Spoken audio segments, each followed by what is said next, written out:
The Word of God is alive and powerful, sharper than any two-edged sword, piercing even to the dividing asunder of the soul and spirit, and of the joints and the marrow, and is a critic of the thoughts and intents of the heart. All Scripture is God-breathed, and is profitable for doctrine, for reproof, for correction, for instruction in righteousness, that the man of God might be mature, thoroughly furnished unto all good works. Study to show thyself approved unto God, a workman that needeth not to be ashamed, rightly dividing the word of truth. 1 Peter 5:7, give all your worries to him because he cares about you. John 14:1, Jesus said, don't let your hearts be troubled. Trust in God and trust in me. Philippians 4:6-7. Do not worry about anything, but pray and ask God for everything you need, always giving thanks.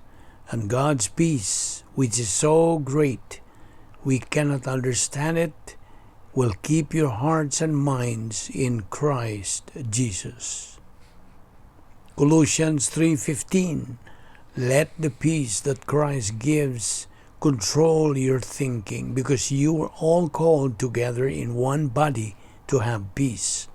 Always be thankful. Philippians 4:19, my God will use his wonderful riches in Christ Jesus to give you everything you need. Before we start our Bible study today, as usual, we have to examine ourselves if we still have some sins. So, if you are a believer in the Lord Jesus Christ, be sure you have named your sins privately to God the Father. 1 John 1:9 says, if we confess our sins, God is faithful and just to forgive us our sins and to cleanse us from all unrighteousness. So after you do that, you will be in fellowship with God, filled with the Holy Spirit, and ready to learn Bible doctrine from the Word of God. However, if you have never personally believed in the Lord Jesus Christ as your Savior, the issue you are facing is not confession of your sins. The issue is faith alone, in Christ alone. Acts 16:31 says, believe on the Lord Jesus Christ, and thou shalt be saved. Let us pray.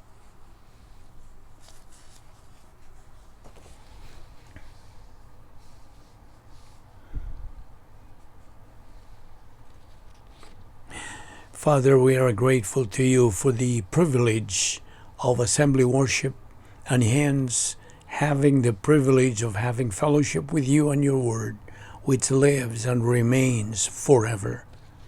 We thank you, Father, that your word is forever a lamp unto our feet and a light unto our path, because the entrance of your word giveth life, it giveth understanding to the simple. And therefore, as we approach thee in the study of your word today, we now ask that you will open our hearts to the truth, that we may fulfill the objective of growing in grace and in the knowledge of our Lord and Savior, Jesus Christ. All this we ask in Christ's name. Amen. Welcome everyone to our daily Bible study of the Vic Balbido Evangelistic Ministry. We are still concentrating on our study on the theology of the protocol plan of God. Okay, where we stopped yesterday, we are going to continue. Now, I have given you the equation yesterday, and again, here is the cross, representing the point of salvation. Entrance into union with Christ, position of eternal life, member of the family of God, righteousness of God imputed, positionally sanctified, elect, predestined, a believer priest, and so on. And he cannot lose that relationship. And here is Operation Bottom Circle, temporal fellowship with God. The filling of the Holy Spirit, redeeming the time, and then God's spiritual rest. Now, you know what? Here is where the believer is walking in light. He is walking in truth. He is walking by faith. And here, because the believer is in fellowship, it means there is no evil in his life. There are no mental attitude sins. There is no motivational sin. There is no lingual sin. There is no overt sin. None. So there is no sin in his life, which means he has a relaxed and powerful mental attitude because he has doctrinal orientation, doctrinal objectivity, doctrinal confidence, and doctrinal courage. And the greater the knowledge of doctrine the believer possesses, the greater the doctrinal confidence and the greater the spiritual self-esteem and doctrinal orientation he is going to have in life. And the greater the category 1 suffering he is going to have, the greater the intensity of it.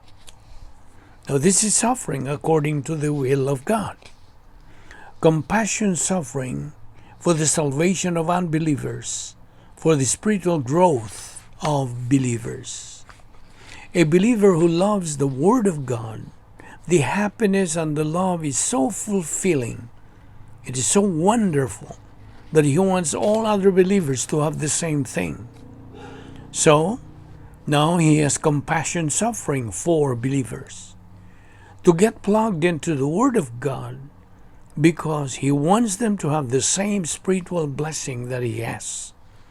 And he wants them to have the same divine viewpoint, historical impact, and ministry that every believer functions with doctrine in phase 2. He wants them protected from evil in life. He wants problems solved and problems prevented. That is compassion suffering. And God tests these believers. Sometimes he tests them with prosperity. Sometimes he tests them with adversity. Sometimes with both. And then there is testing or suffering that comes from the evil of others, the evil of unbelievers, the evil of reversionistic believers, the evil of Satan and the demons. But because the believer is in fellowship here, this is the branch and the vine analogy of John 15:1-7. Therefore, he is productive of fruit. It is called the production of divine good. In John 15, it's called fruit. In 1 Corinthians 3:12-15, it's called gold, silver, and precious stones. In the context here, it's called good works. It is divine good. And divine good is related to fulfillment of the will of God and related to, at the same time, spiritual love, because divine good means it is the highest and the greatest good, in which the believer not only acts in his own best interest by the execution of the will of God, his adjustment to the righteousness of God, to the justice of God, to the omniscience of God, to the sovereignty of God, to all aspects of the divine essence. But he is adjusted to the standards of the Word of God through knowledge of the Word. And therefore, he acts in his own best interest, and he acts in the best interest of others. That's divine good. That's the greatest good for the greatest number. And because he produces divine good, he automatically, he has divine viewpoint, historical impact on himself, because every act of divine viewpoint, every act of faith, every act of positive volition and courage and then empowers the believer to keep on going, he produces momentum in his own soul. But he also has divine viewpoint, historical impact, and influence on others, which means he influences unbelievers to accept Christ as Savior, and he influences other believers to grow up spiritually by assimilating Bible doctrine. He influences other believers who are functioning with a faithless life to keep on going in doing the right thing. God, the Holy Spirit, in his post-salvation ministry, shows the believer that he is doing the right thing and influences believers who may be out of fellowship to get their attitude changed, to rebound and get back in fellowship and get plugged into the Word. And listen, this is the kind of believer that God uses. He also operates with the 4 laws: laws of liberty, laws of love, laws of expediency, and laws of supreme sacrifice, in which he orders his life in such a way that he is adjusted to the standards of the truth of the Word of God, that he provides no excuse for a believer to reject doctrine, and no excuse for an unbeliever to reject Christ as Savior because of the manner in which he conducts his life. So there is an equation related to faith and deliverance. Every unbeliever has the ability to believe.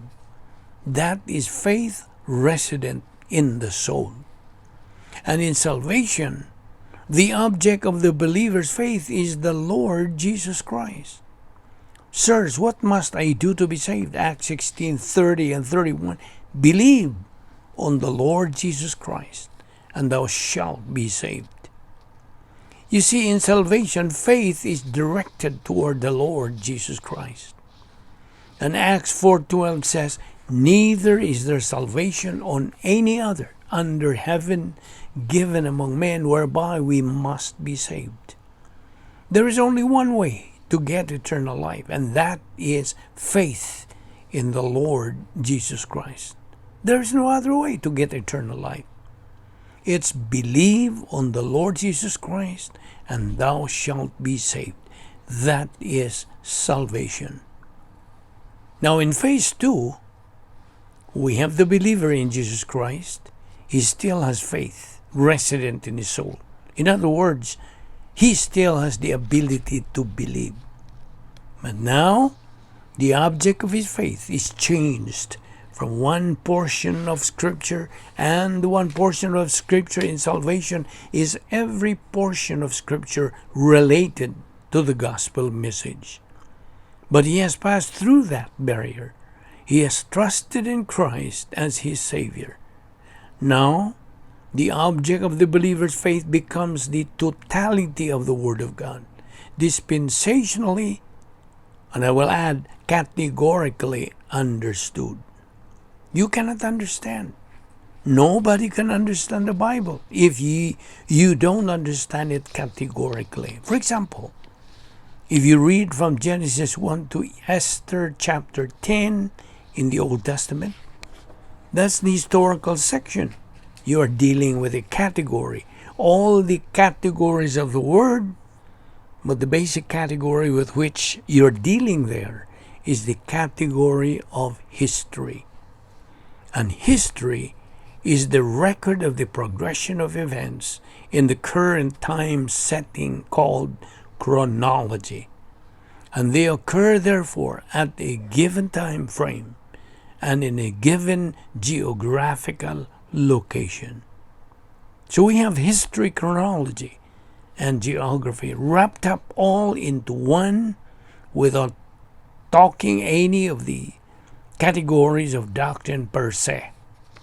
And included in that, of course, is an economic system and a cultural system, the norms and standards, the values they have, the customs they have, the economic system, the military background, the wars that were fought, the skirmishes that they were involved, all of this is what we call the isagogics.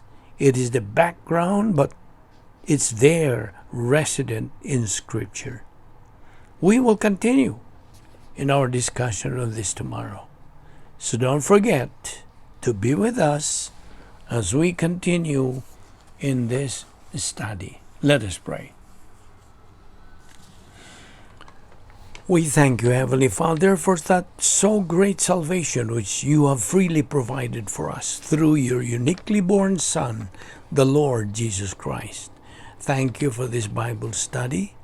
Thank you for God the Holy Spirit's enlightenment on these things, on the principles of your Word. We thank you, Father, for your wonderful protocol plan for each one of us. All this we ask in the name of our wonderful Lord Jesus Christ, our only Savior.